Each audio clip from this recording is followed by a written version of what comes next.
Hi, my name is Kyle Pike, and I'd like to speak with you about drug treatment courts. This is a program that's not only going on just in Edmonton, but in cities all over North America. Drug treatment courts were originally introduced as an alternative to incarceration in order to help shift the focus towards rehabilitation and to help lower the rate of recidivism.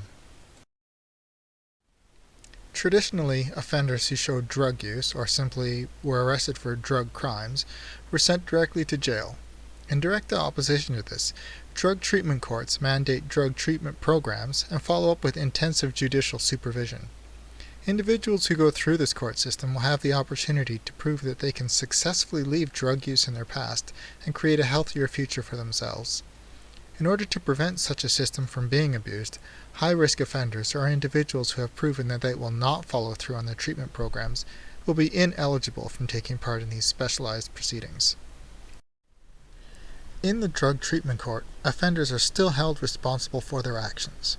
However, a more serious sentencing agreement is placed on hold, while individuals are given the opportunity to follow strict guidelines about what treatment programs they must participate in and what additional rules they must follow.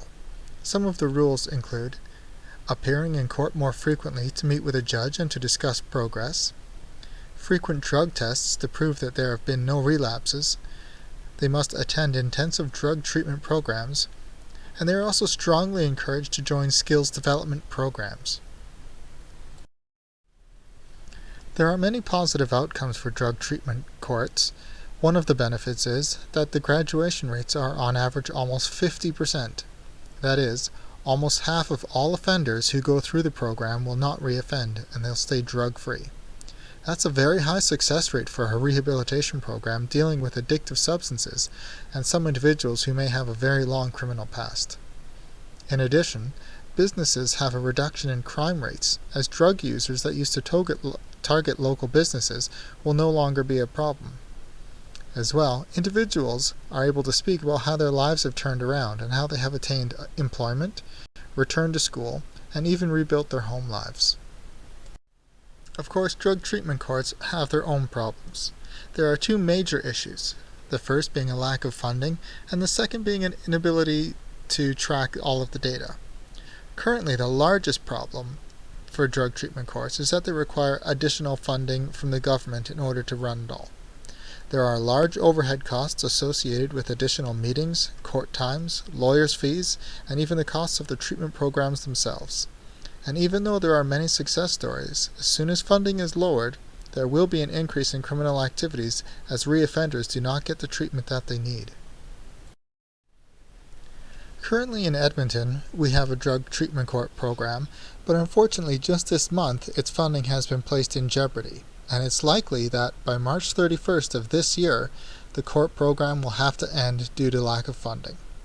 One of my innovations regarding the drug treatment court is to help restore program income via crowdfunding. Crowdfunding, as opposed to government funding, is primarily a system that seeks donations from a large group of people. By demonstrating the success of the program through online and physical materials, Edmontonians will be able to see for themselves the value of the drug treatment courts. Businesses and surrounding neighborhoods that typically suffer from having higher numbers of drug users will be targeted for more intensive awareness. The hope is that by showing how these rehabilitation creates more successful outcomes than incarceration, by supplementing these programs with crowd funds, we will help to ensure that drug treatment courts will be able to continue their positive work. My second innovation would be to provide a better tracking system for the court system to use.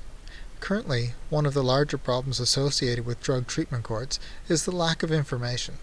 Aside from funded studies which track down participants and seek out additional data, there is simply a large amount of information that is not recorded. Mostly, this is due to time constraints and lack of additional program funding.